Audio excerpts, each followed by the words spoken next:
Hello friends, आज आपण in one day study HPN hydraulics and pneumatics paper पासिंगची strategy 2 मिनिटात जाणून घेऊ. हायड्रोलिक्स अँड न्यूमॅटिक्स थिअरी विषय मिनिमम न्यूमरिकल्स असतात आणि मॅक्झिमम थिअरी असतात. याच्यामध्ये क्वेश्चन नंबर युनिट नंबर 1 वर डिपेंड क्वेश्चन नंबर 1 असतील.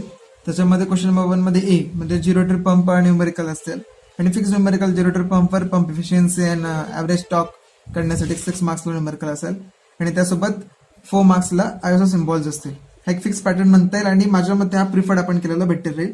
आणि त्याला और पंपचं न्यूमरिकल असेल पण त्यासोबत थिअरी कोणती पण असू शकते, तर काही आपण बेसिकली डिफाईन नाही म्हणू शकत.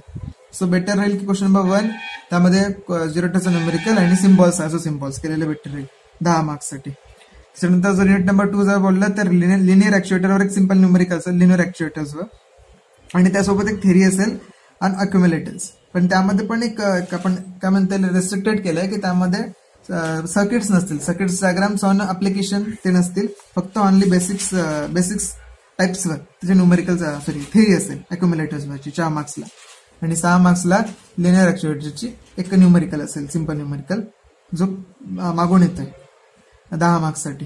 सो हे 20 मार्क्स झाले. त्याच्यानंतर जर थर्ड युनिटकडे गेलं तर थर्ड युनिटमध्ये अख्खं थिअरी युनिट आहे. सो बेसिकली जर 6 मार्क्ससाठी जर बघायला गेलं तर 6 मार्क्ससाठी डायरेक्शन कंट्रोल वॉल्स, त्याच्यामध्ये मेथड्स ऑफ ऍक्च्युएशन, सेंटर पोझिशन किंवा मग 2 स्टेज वॉल्स या 3वर एक क्वेश्चन असेल थिअरीचा किंवा मग त्यासोबत pressure and temperature compensated flow control valves यावर एक थिअरी क्वेश्चन असू शकतो.